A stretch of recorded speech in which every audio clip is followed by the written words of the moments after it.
ओम नमः शिव। यदि सावन सोमवार में आपके इस भक्त से कोई भूल हो जाए तो क्षमा करना। हम सब आपकी ही संतान हैं और जो इस वीडियो को लाइक करें उसके दुख दर्द और गरीबी को दूर कर देना। लाइक जरूर करें। सावन की हार्दिक शुभकामनाएं। दोस्तों, सावन सोमवार के पवित्र दिन में यहां पर बांधे एक जोड़ी हरी चूड़ी 24 घंटे के अंदर में देखे चमत्कार। सावन का जो महीना होता है मर्यादा एवं यह भक्ति का महीना होता है, भक्ति का माह होता है। सावन के पूरे महीने पर भगवान भोलेनाथ जी का नियंत्रण माना जाता है। कालों के भी काल कहे जाने वाले महाकाल शिव शंभू को सावन का महीना बहुत ही खूबसूरत लगता है। इस समय सूखे पड़े बंजर सूखे पड़े बाग खिलखिला उठते हैं। चारों ओर हरियाली ही हरियाली दिखाई होती है। सावन का महीना लड्डू गोपाल श्री कृष्ण को अति प्रिय है। अपने बाल गोपाल रूप में भगवान लड्डू गोपाल वृंदावन में सावन में स्नान अवश्य करने आते हैं। श्री कृष्ण सखियों के साथ मिलकर वर्षा आदि में स्नान करते हैं और नृत्य आदि करते। दोस्तों, ऐसा माना जाता है कि सावन के पूरे महीने भर भगवान भोलेनाथ जी की पूजा पाठ करने से वह शीघ्र ही प्रसन्न होते हैं। सावन का पूरा महीना भगवान भोलेनाथ का प्रिय महीना है। इसकी अनेक पौराणिक कथाएं एवं धार्मिक मान्यताएं भी हैं। दोस्तों, जन साधारण लोग किसी और महीने में संयम नियम का पालन करें या ना करें, लेकिन सावन के महीने में संयम एवं नियम का पालन जरूर करते हैं। सावन में जो लोग व्रत आदि करते हैं तो उन्हें पूरे महीने भर लहसुन प्याज तथा किसी का झूठा भोजन भी नहीं करना चाहिए, क्योंकि इस समय व्रतधारी भगवान शिव की शरण में होता है। तो आप कोई भी ऐसा पाप ना करें जिससे भगवान शिव क्रोधित हो जाएं। तो आज की जो वीडियो है बहुत ही सुंदर है, ज्ञानवर्धक जानकारी है। इस वीडियो को अपने फायदे के लिए जरूर पूरा देखना है, क्योंकि अधूरा ज्ञान हमेशा अधूरा फल ही देगा और भगवान शिव का अपमान भी माना जाएगा। इसीलिए सावन के शुभ अवसर पर वीडियो को अंत तक जरूर देखें। सावन के महीने की विशेष महत्व कुछ इस प्रकार से है। दोस्तों, सावन के महीने में ही समुद्र मंथन हुआ था। सावन के महीने में ही माता लक्ष्मी उत्पन्न हुई थी और माता लक्ष्मी को धन की देवी का दर्जा सावन के महीने में ही प्राप्त हुआ था। सावन के महीने में ही भगवान भोलेनाथ भूलोक पर आ जाते हैं और भूलोक पर जिनके घर पर यथावत शिवलिंग रखा हुआ होता है तो उनके घर में भगवान आशंकित जरूर आते हैं। दोस्तों, इस माह में भगवान विष्णु योग निद्रा में चले जाते हैं तो सृष्टि का जो भार होता है वह भगवान भोलेनाथ संभालते हैं।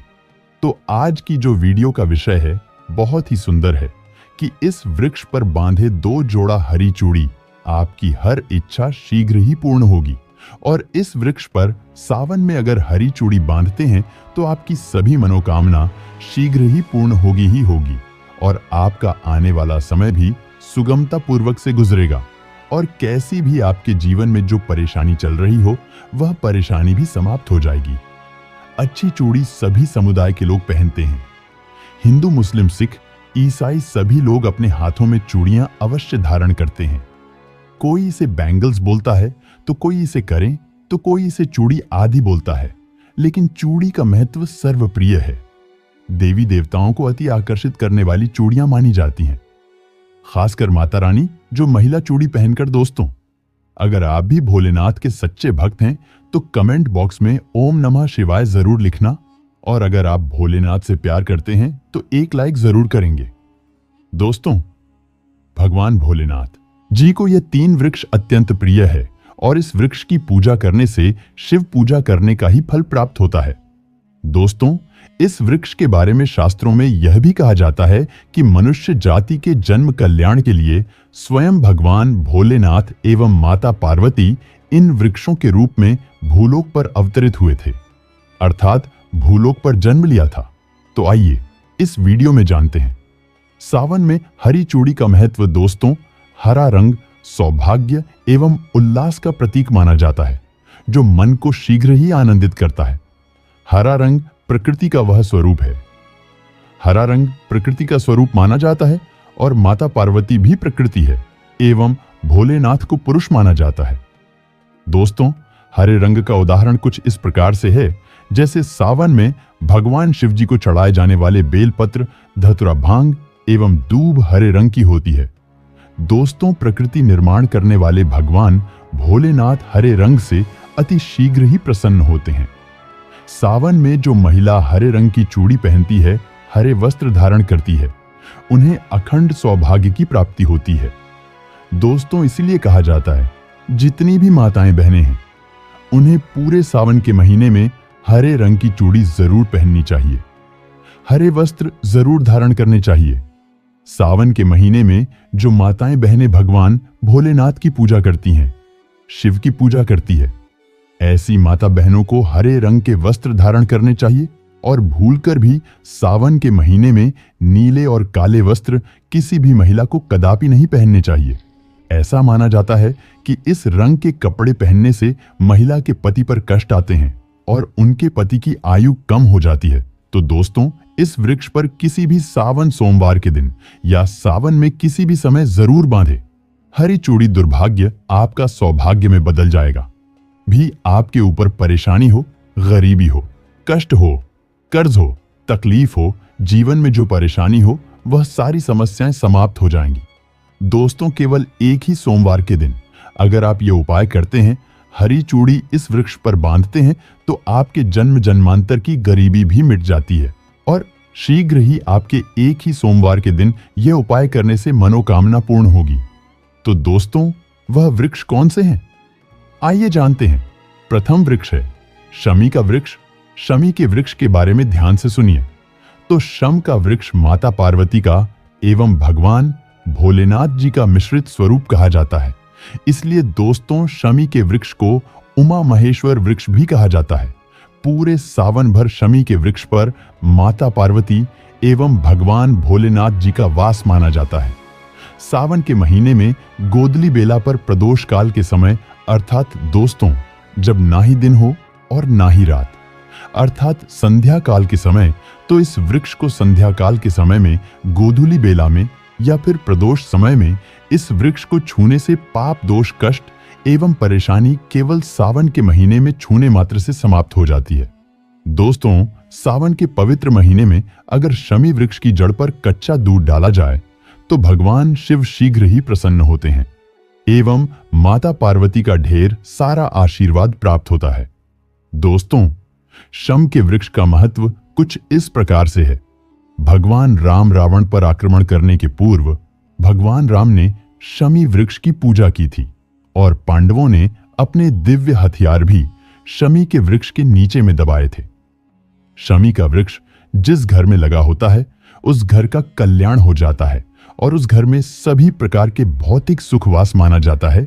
तो दोस्तों, सावन के किसी भी सोमवार के दिन शमी वृक्ष पर उमा महेश्वर का ध्यान करते हुए 2 जोड़ी हरी चूड़ी एवं हरे रंग का रिबन जरूर बांधना चाहिए, या फिर हरे कलर का जो भी आपको श्रृंगार आदि मिल जाए वह आपको जरूर बांधना चाहिए, जैसे कि हरे रंग की मेहंदी, हरे रंग की बिंदी आदि या हरी चूड़ियां जरूर बांधनी चाहिए। दोस्तों, कैसी भी आपकी मनोकामना हो, वह एक ही बार में पूर्ण हो जाएगी, क्योंकि इस खास समय पर यानी सावन के समय में भगवान शिव खास तौर पर वास करने आते हैं धरती पर और शमी के वृक्ष में स्थायी रूप से वास करते हैं। शमी का वृक्ष छूने मात्र से आपकी मनोकामना शीघ्र ही पूर्ण हो जाएगी। पूरे सावन भर अगर शमी के पत्ते भोलेनाथ जी को उनकी पूजा में चढ़ाते हैं, तो इससे अष्टलक्ष्मी आपके घर में वास करती है। आपके घर में कैसी भी गरीबी हो, दरिद्रता हो, दुख हो, परेशानी हो, गरीबी हो, बीमारी हो, सब समाप्त हो जाती है और पूर्ण रूप से आपके घर में भौतिक सुख आकर के निवास करने लगते हैं। दोस्तों, दूसरा वृक्ष है धतूरे का वृक्ष। धतूरे का वृक्ष भगवान भोलेनाथ के उग्र रूप काल भैरव के अंश से उत्पन्न हुआ है। ऐसी मान्यता है कि शिवलिंग पर धतूरे के पत्ते या पुष्प फल चढ़ने से राहु, केतु एवं शनि के कुप्रभाव समाप्त होते हैं। धतूरे के वृक्ष पर सावन के किसी भी सोमवार के दिन अगर 2 जोड़ी हरी चूड़ी बांधे तो शत्रुओं से छुटकारा मिलता है एवं शत्रुओं का सर्वनाश होता है। और दोस्तों, सावन सोमवार के दिन धतूरा का वृक्ष छूने मात्र से भगवान शिव आपके घर में दौड़े चले आएंगे।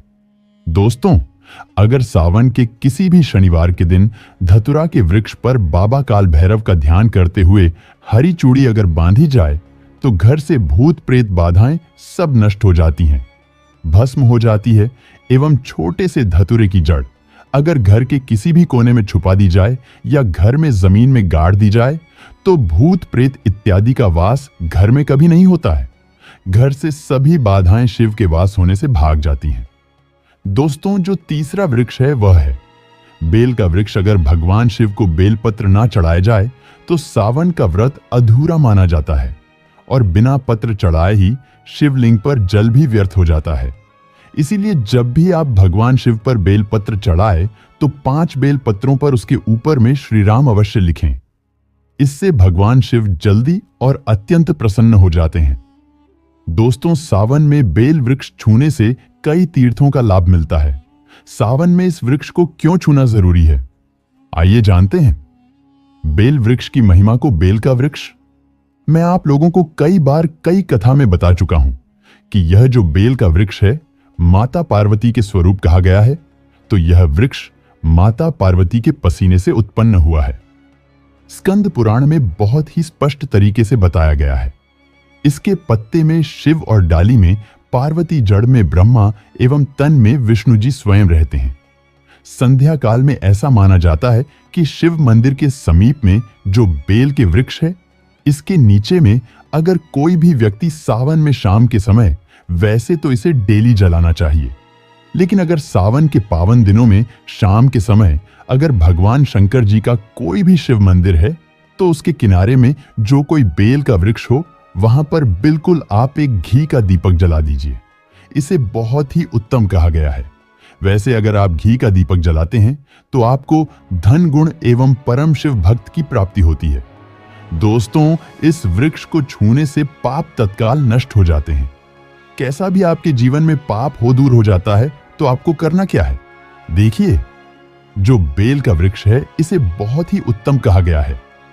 माता लक्ष्मी को भी बेल के वृक्ष का अवतार लेना पड़ा था।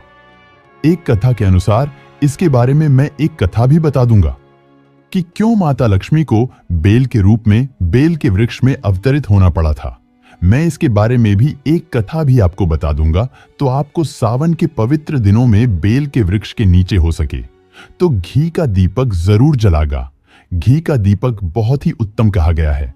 अन्य वृक्षों को जैसे आपने मक्खन चराया, बताशे का भोग लगाया, बेल के वृक्ष को माता पार्वती तथा भगवान शंकर का स्वरूप ही कहेंगे। बेल के वृक्ष की जो जड़ होती है, इसके जो मूल भाग होते हैं, इसमें समस्त तीर्थ आकर के निवास करते हैं।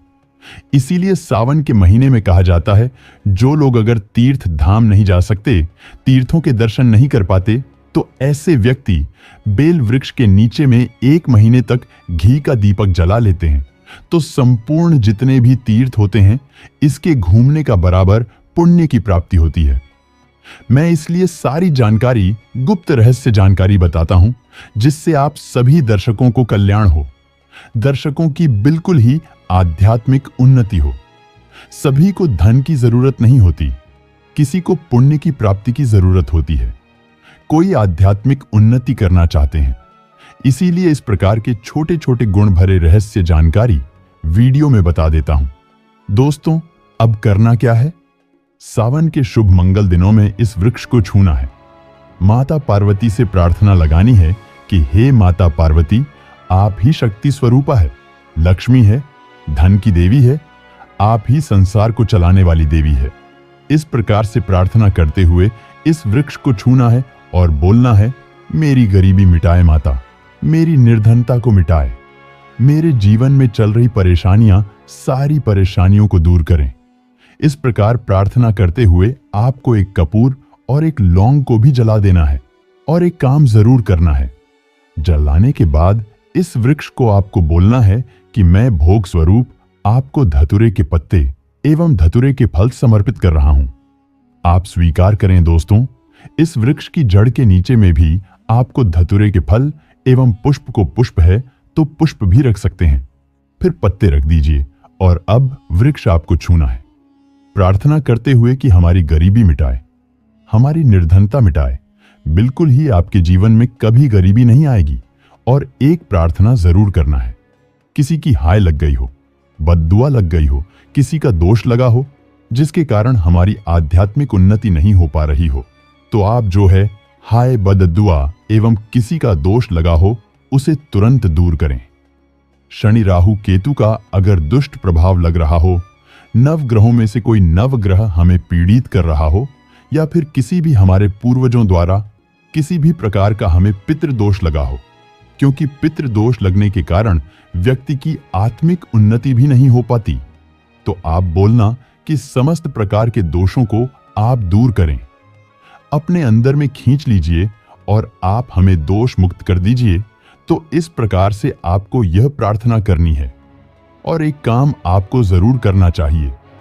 आपको सावन में समस्त दैवीय शक्ति निवास करती है नीम के वृक्ष में। अगर आप जो है सावन के शुभ मंगल दिनों में आपको एक गिलास या फिर एक लोटे, सामर्थ्य के अनुसार तांबे के लोटे में आपको दूध डाल करके इनके अंदर जो है अभिषेक करना चाहिए। इनकी जड़ में डालना चाहिए, लेकिन आपको मीठा दूध ही डालना है, मिश्री मिला हुआ दूध आपको चरना है, इनकी जड़ में डालना है और गरीबी मिटाने की प्रार्थना करनी है। या फिर जिन लोगों पर कर्जे का भार है वह लोग बोल सकते हैं कि हमारे कर्जे का भार दूर हो, या फिर जीवन में जो किसी भी प्रकार की जो परेशानी है वह परेशानी भी बोल देना। वह परेशानी तत्काल यह वृक्ष समाप्त करते हैं और आपको इसे छू करके आ जाना है। दोस्तों, सावन में आप इन वृक्षों को जरूर छुएं, आपका कायाकल्प हो जाएगा। भगवान शिव आपके ऊपर मेहरबान हो जाएंगे, आपकी भक्ति की कामना आराधना पूर्ण हो जाएगी। तो अगर आप महादेव की कृपा प्राप्त करना चाहते हैं और उन्हें अपने घर पर बुलाना चाहते हैं तो कमेंट बॉक्स में लिखें, भगवान शिव आपका स्वागत है। हमारे घर में हर हर महादेव ओम नमः शिवाय एक लायक जरूर करें।